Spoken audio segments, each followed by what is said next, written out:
What is going on, guys? Welcome back. In today's video, we're going to go through the full data science process. We're going to complete a full data analysis. We're going to start by exploring the data set. We're going to pre-process the data. We're going to engineer some custom features. We're going to train them all, and then we're going to evaluate the model to see how well it performs. And we're going to also introduce some more advanced stuff like hyperparameter tuning and so on. So this video is targeted towards beginners in data science and machine learning, but I will, as I said, also introduce some more advanced concepts. And I think this is interesting for everyone who's interested in data science and machine learning. So let us get right into it. It's not a game, it's a rich thing.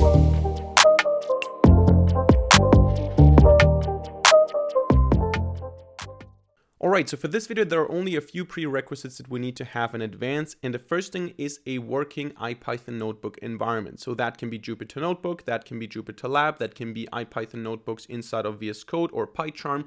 It doesn't really matter, but you want to use IPython notebooks and not just ordinary Python scripts, because when we do data science, when we go through the full process, we want to do it in sections. We want to do the exploration, we want to do the pre-processing, we want to do the feature engineering and all that.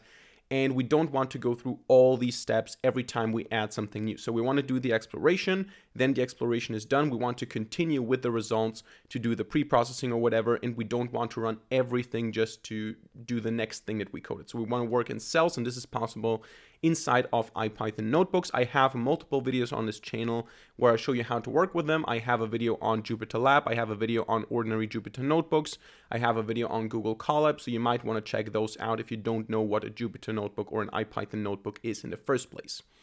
The second thing we're going to need is we're going to need the basic data science stack. So you're going to need the basic data science libraries, which you can install via pip in the command line. So those are NumPy, those are pandas, those are matplotlib, seaborn, scikit-learn, and we're not going to use neural networks today, so we're not going to need TensorFlow, Keras, or anything like that. So those should actually be all that we need. If some new modules come up, I'm going to add them later on, but those are the modules that are the main machine learning, traditional machine learning, and data science libraries. And that's basically all we need, so we can close this now. And the dataset that we're going to use for this video today is the California housing prices dataset from Kaggle. So you will find a link in the description down below if I don't forget. If I forget, you can just look at the URL up here. And essentially, we have a bunch of features here like the coordinates, the median age, the total rooms, total bedrooms, population. Essentially, we have areas of houses, and then we have the target variable, which is the median house value. So this is going to be a regression task. We're going to try to predict the house value based on all the other features. So we're going to look at the total bedrooms, total rooms, at the coordinates and stuff like that, at the ocean proximity, and then we're going to try to predict the house value. That's the basic idea, and in order to be able to do that, we're going to download the dataset. I'm going to save it in my programming directory, which is programming, neural 9, Python current. So this is going to be archive.zip, so I can open this up here, and I can extract it. So 7-zip, extract here, and this is this housing CSV file here. So what we're going to do next is we're going to open up a terminal again, and we're going to navigate to this directory. So I'm going to go to desktop. I'm going to go to programming, Python, neural 9, or actually, I think it was neural 9, Python, current. And here I'm going to just start Jupyter Lab. So you can just start your IPython notebook environment. I prefer Jupyter Lab, so I'm going to run this here.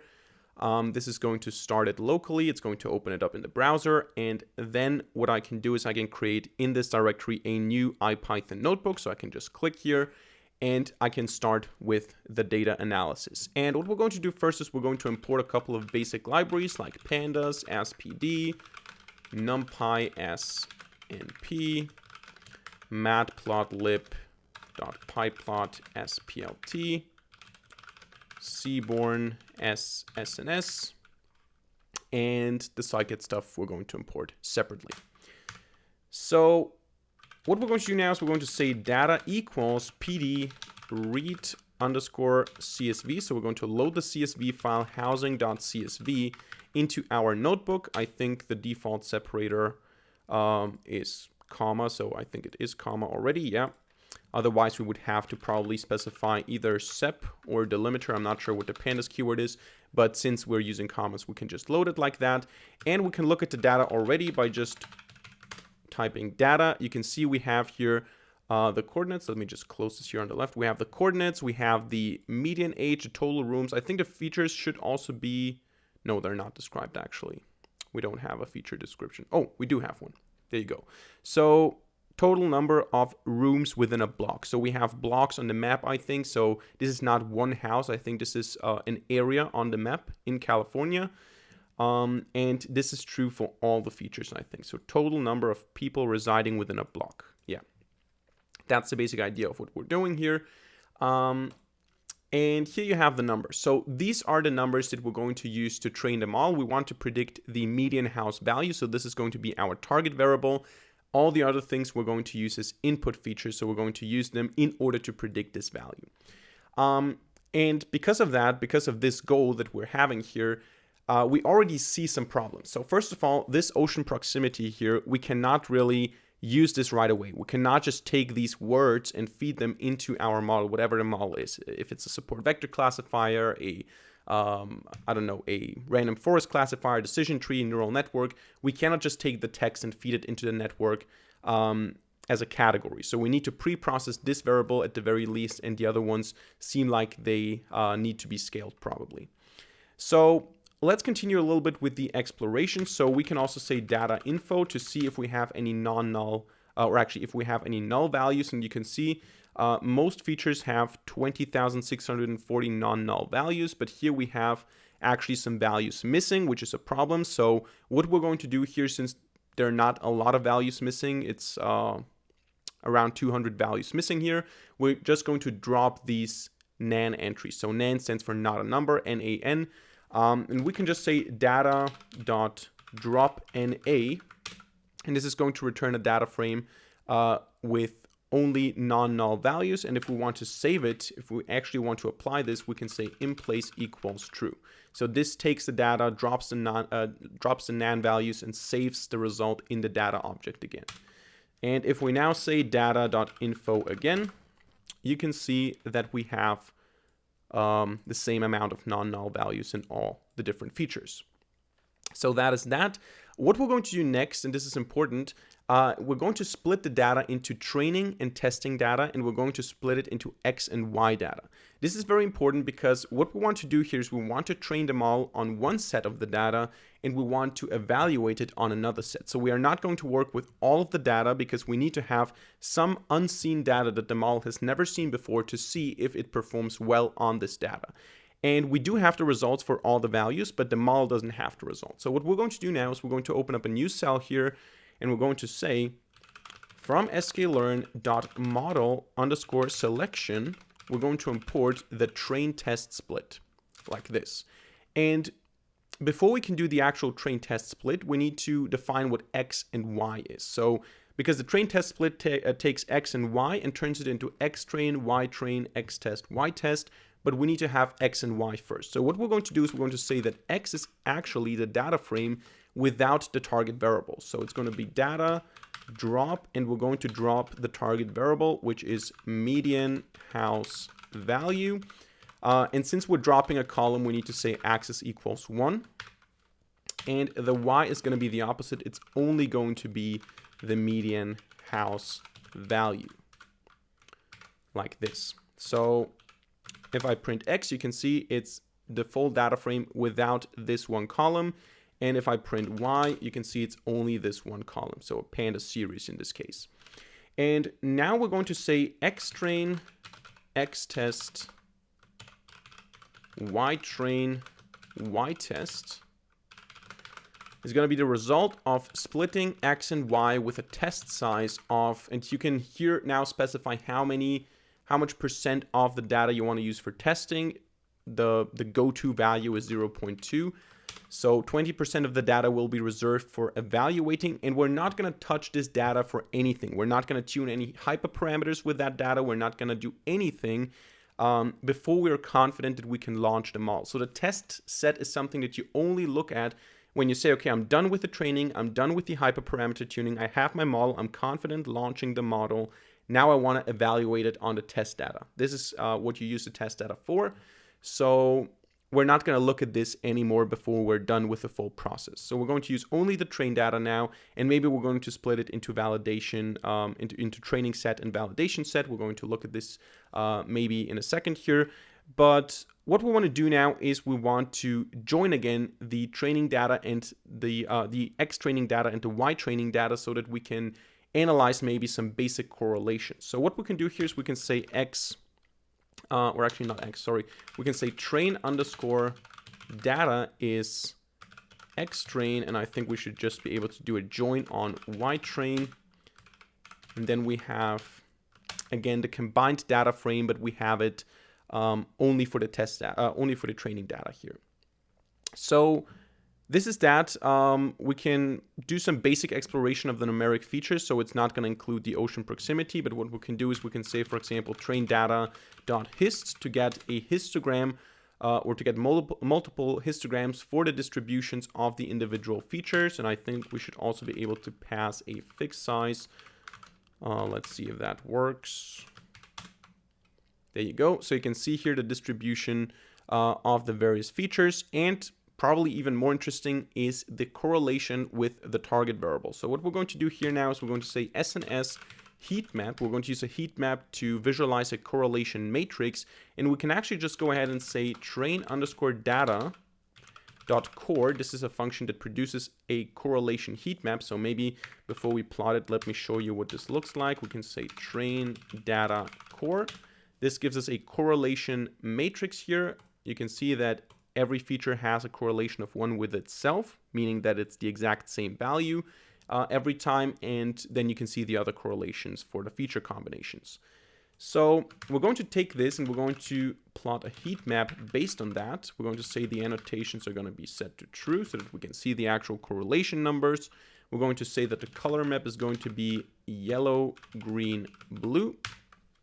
And I think we should say PLT figure fixed size 15.8. There you go. And you can see that what's interesting to us is the correlation with the median house value. You can see that the median income of a block correlates quite highly or quite strongly with the median house value. So this is a very interesting variable to look at. This can be a great predictor for the house value. And then you can see that, for example, the latitude is negatively correlated with the house value. So this is one part of the coordinate of the coordinates. So that's it for the exploration. You can do more exploration if you want to. You can just look at the data to familiarize yourself with it. Now we're going to go into the pre-processing. And as we saw, we have a bunch of skewed features here. So we have the total rooms, the total bedrooms, the population, the households, which are quite skewed. I think in statistics you say it's right skewed, even though visually you would say it's leaning to the left. I think the proper term is right skewed, but I'm not 100% sure on that.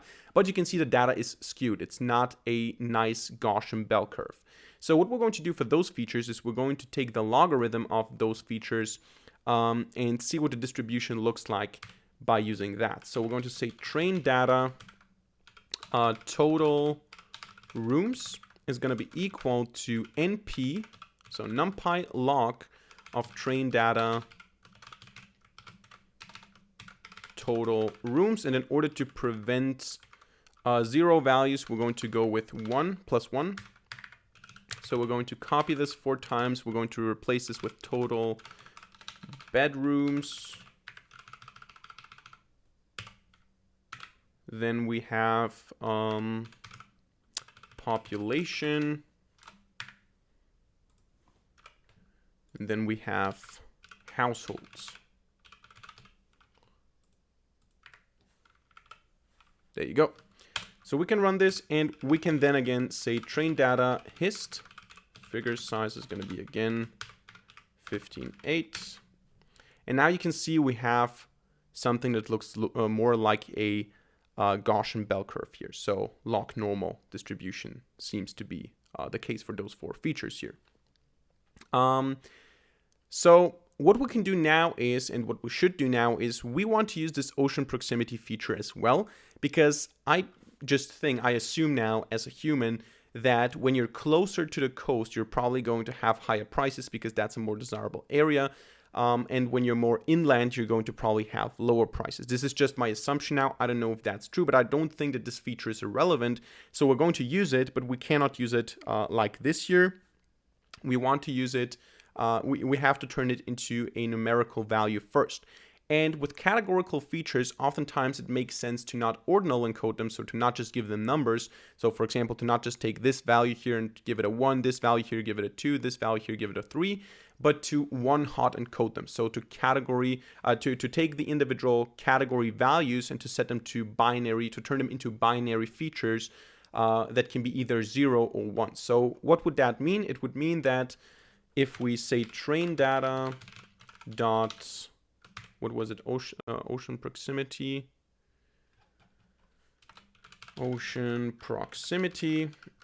dot value counts, we can call the value counts, and you can see we have these categories here. And instead of just taking them and assigning numbers to them, what we're going to do is we're going to create a new feature for every single one of those, and we're going to give this a value of 1 or 0. So we're going to say, this is a feature, it can either be yes or no. This is a feature representing if the location is less than 1 hour away from the ocean. Yes would be 1, 0 would be no. So in order to do that, we're going to just say pd get dummies. So this is the one-hot encoding that we use from pandas. We also have one-hot encoding in scikit-learn, but this is how you do it in pandas. You just say get dummies and you pass the category. So in this case, train underscore data and then ocean proximity. And this then returns this here, and this can be joined with our train data. So we can just say train data, I think join is enough. There you go. We now have these categories, and we're going to then just drop afterwards the ocean proximity because we turned it now into multiple features. So that is that. And we need to save this, of course, into train data. There you go. So we can print it again. And now we can actually also look at the correlation between those values. So we can actually take this heat map here and do it again to see how the values correlate, how these new features correlate with a target variable. And you can see here, for example, that, what is it? Median house value, we have a negative correlation with inland. So if you're inland, you pay less, way less for your house, or the median price in the block is way lower than if it's not inland. And the same or the opposite is true for less than 1 hour away from the ocean. This is usually a higher price. So we now have a bunch of more useful features. What we also might want to do is we might want to take features that we already have and combine them into new features. So for example, we might have something, and this brings us now to the feature engineering part. Or maybe before we do the feature engineering, let me just show you one thing that can be quite interesting. Let's go ahead and visualize the coordinates. So let's go ahead and say the following thing, plt.figure, and we're going to assign a fig size again of 15.8, just so that you can see how the proximity and how the position of the individual blocks influences the pricing. So we're going to say here SNS, so we're going to use Seaborn. We're going to say scatter plot. The x coordinate is going to be the latitude. The y coordinate is going to be the longitude. I hope this is how it's pronounced. I'm not sure.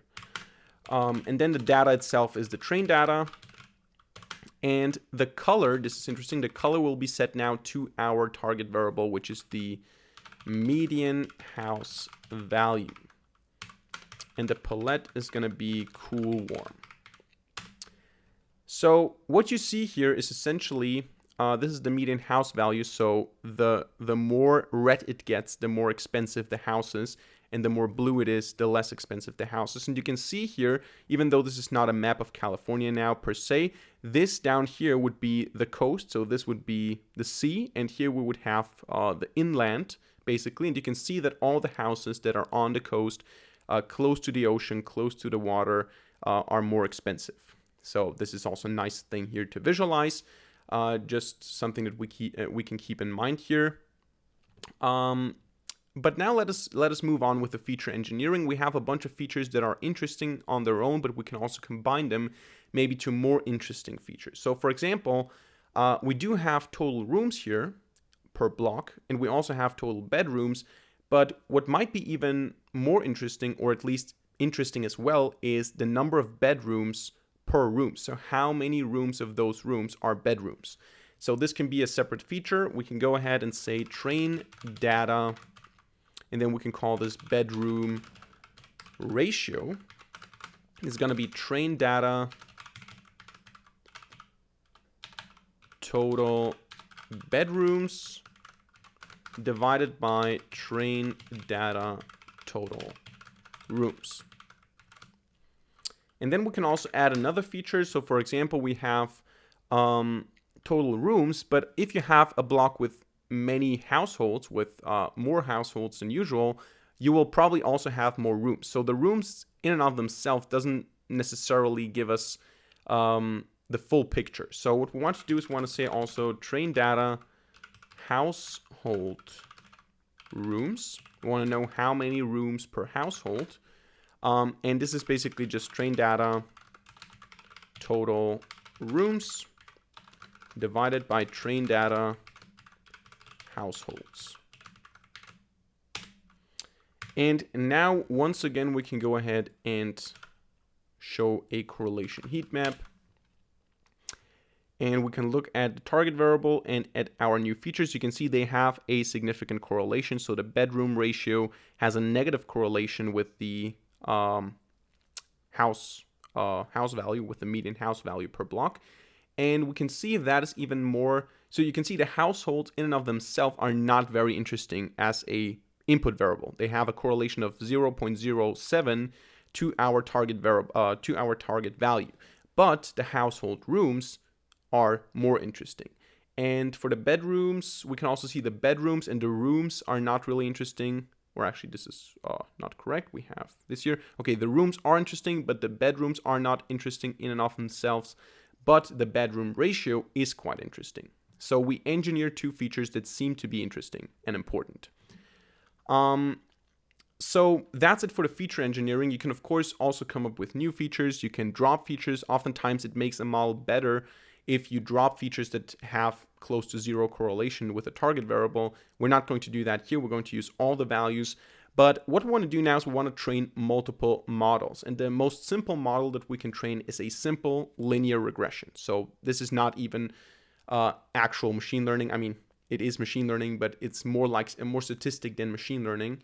So what we're going to do here is we're going to just say from scikit-learn.linear model, we're going to import linear regression, and we're going to say that the regressor is going to be linear regression. And we have to split this again into training and testing, or actually into X and Y, because one thing that's important now is we split the data up here. Maybe that was a little bit early to do that. We split the data here on the original data, so without the new features, which means that now we have to do it again. We don't have to do the train test split again, but we have to do the XY split again, and we have to also add all these new features then to our test data to evaluate the model. So what we're going to do here is we're going to say X train, Y train is going to be train data dot drop, and we're going to drop again our target variable. So the median house value, X is 1,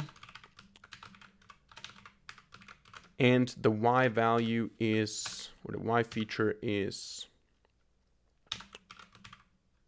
median house value.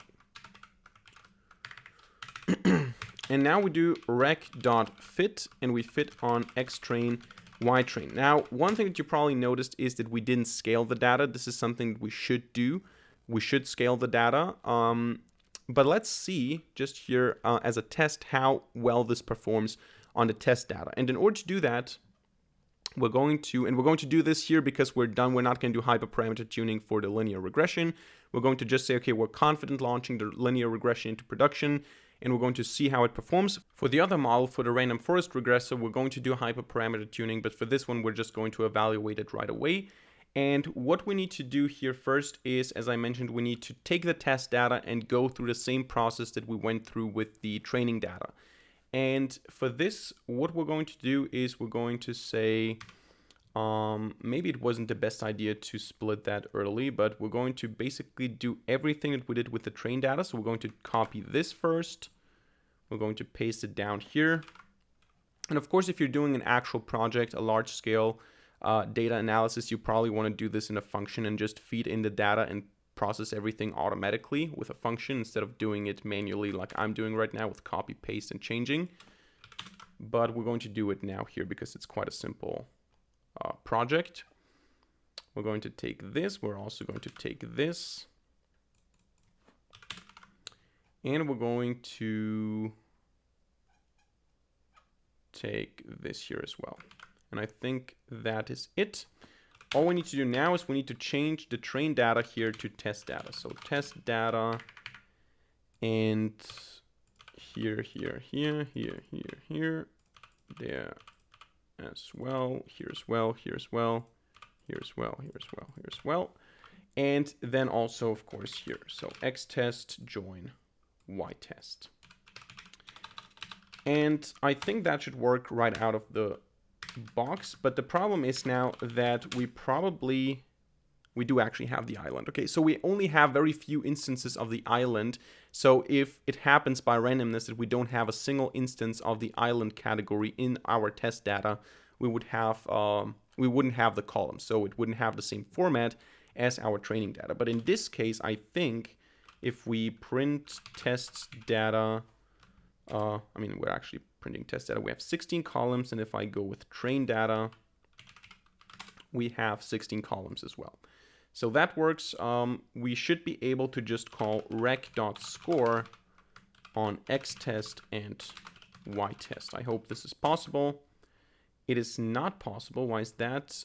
Could not convert string to float less than 1 hour ocean. Do we still have the... Oh, I know why. Because the problem is that we have this, we do this here again after we're done with the process, and here we don't do it. So we need to do this here as well. So X test,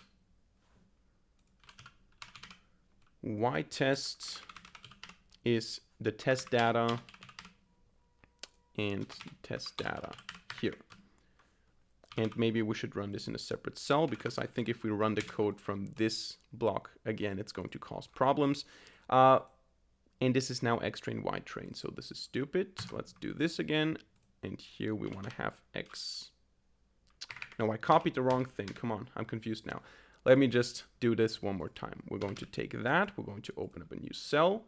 We're going to paste this here.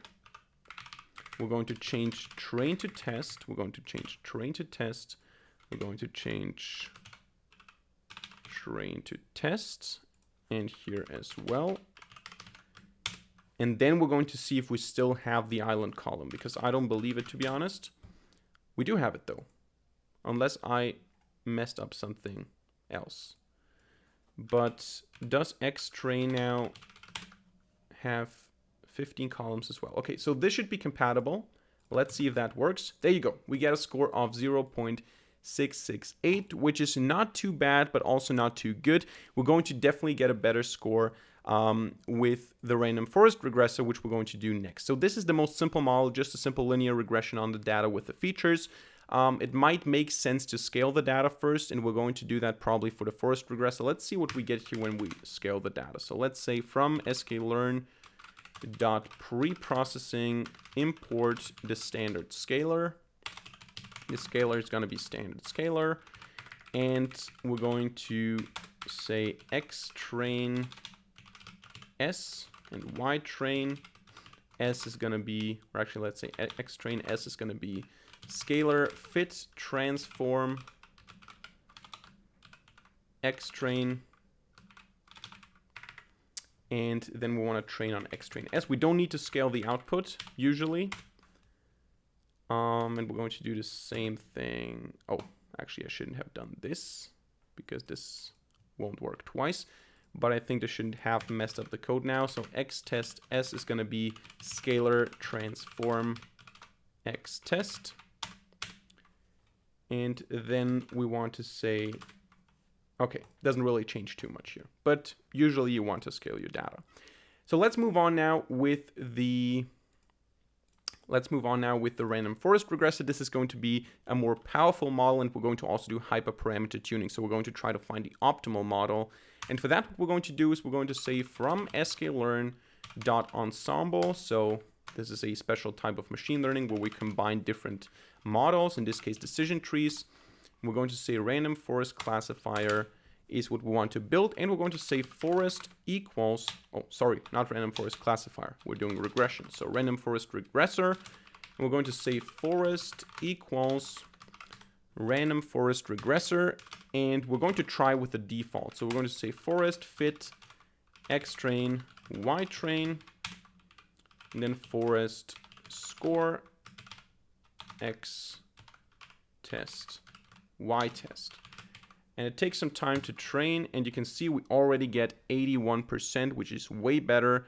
But hopefully we will be able to get it to an even higher accuracy, maybe not, by providing a parameter grid and trying the different options here. And for that, we're going to use grid search with cross-validation. So cross-validation, to keep it simple, means we take the data, we split it into k folds, k being a number, and we use all but one fold to train the data and one for the evaluation. So if you have 10 folds, you use 9 for training, 1 for testing, and you do that for all possible combinations. And then you evaluate the parameters that you used for this one run, for this one iteration. So what we're going to do is we're going to say from scikit-learn, or maybe before we do that, let's go ahead and try to see if the scaling improves that. So pre-processing, actually we don't need to pre-process again, we can just feed the train S and the test S, which is the scaled version, and let's see if we get more than 81% here, or 0.81 score. Oh, it's a little bit higher. I think before we had a 3 here, not a 4, but it doesn't really change too much here. So let's go ahead and say scikit-learn.model selection. From here, we want to import the grid search CV, grid search cross validation. And to this, we need to provide a parameter grid. So param grid. And here we specify now the different hyperparameters that we want to try. So one is the n estimators parameters. So estimators.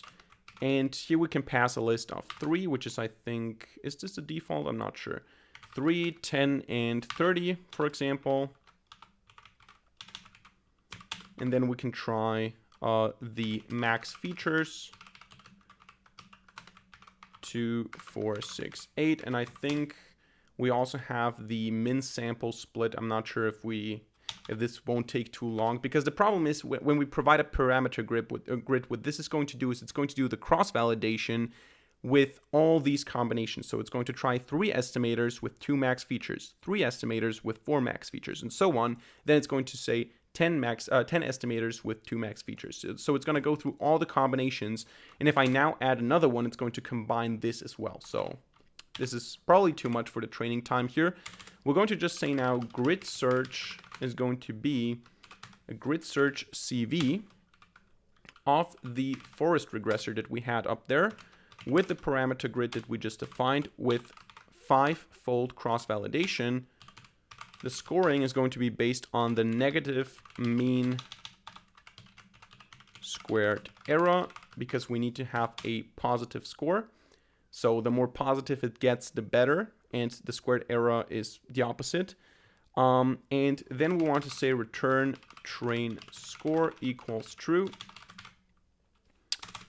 And we just want to fit this grid search onto X train, and we're going to train it on the scaled data right away. So X train S and Y train. So this fits the grid search onto this data.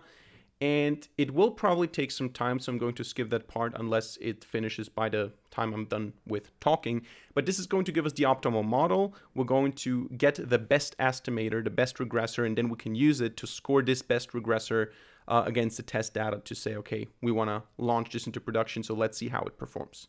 Now, one thing that I noticed is that it probably makes sense, I'm not sure if that makes a difference, but it probably makes sense to define the forest again as a fresh random forest regressor so that we don't have the fitted version from above. Then I'm going to run this here again and we're going to see what the result is. So once the grid search is done, we can go ahead and say grid search.best underscore estimator underscore, and we can get the optimal hyperparameters, max features equals 8 and estimators equals 30. And now we can check if this best estimator actually produces better results. It's not always the case, so sometimes it's actually worse or it doesn't change much, but more often than not it produces better results. Let's see what we have now. So I'm going to call this best forest, is going to be that best forest dot score, and we're going to evaluate it on x test s and y test, and in this case we get actually a worse performance. As I mentioned, this can happen. Usually it's not the case, so usually when you tune the hyperparameters you get better results. Maybe we can try to improve this by adding more stuff to the parameter grid. So for example, we can see here 30 seems to be the best, so maybe we can change this to go from 30 to 50 to 100. And for the max features we had 8, so also the max number, let's go with 8, 12, 20 or something like that.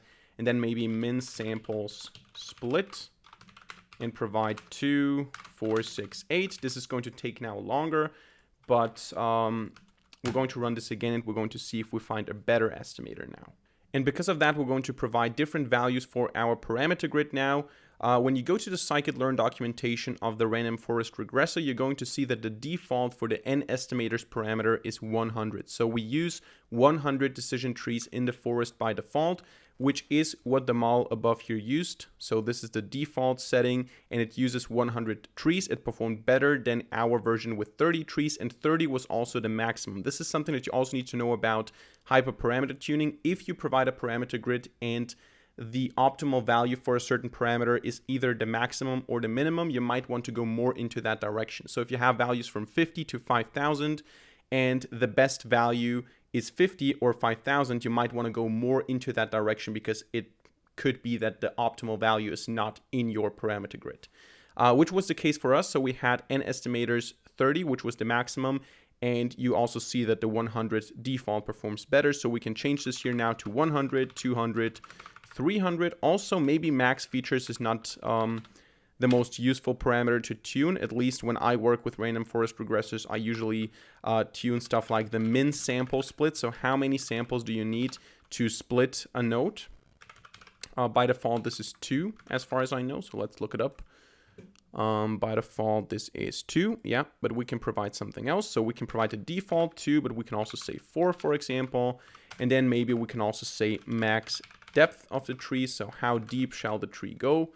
And by default, we don't have such a limit, but we can also specify one. So we can specify none as the default, and then maybe something like 4 or 8, just to see what happens.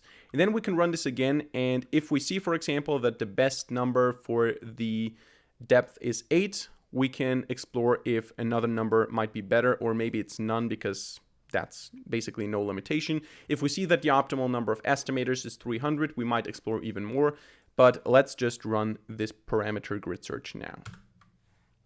All right, so this grid search took quite some time now. So let's see what the optimal model is here. So grid search.best estimator. And it says n estimators equal to 200 seems to be the best one. So right in the middle, which is nice. Here it took the default value of 2, and here it also took the default value of none. You can see that because it doesn't specify it specifically. If it doesn't mention the parameter, it's just a default. So let's go ahead now and say grid search best estimator dot score x test s y test, and we get 81.435%. Up here we got 44, so it's still worse than the default, but yeah, this can happen. Oftentimes it's not the case. But this is a full project. This is taking the housing price dataset from Kaggle, doing the exploration, doing the pre-processing, engineering features, scaling them, and then building models and evaluating them. And you can continue now. You can do a logistic regression. I mean, actually, this is classification, so not, but you can go with a support vector classifier. You can go with a simple decision tree. You can try to train a neural network if you want to. You can play around with that. You can also try to engineer different features. You can drop features. You can do whatever you think might improve the quality of the model, and you can play around with that. You will definitely learn something. It will make you a better data scientist. But this is a full data science / machine learning project or analysis in Python. So that's it for today's video. I hope you enjoyed it and hope you learned something. If so, let me know by hitting a like button and leaving a comment in the comment section down below. And of course, don't forget to subscribe to this channel and hit the notification bell to not miss a single future video for free. Other than that, thank you much for watching. See you in the next video and bye.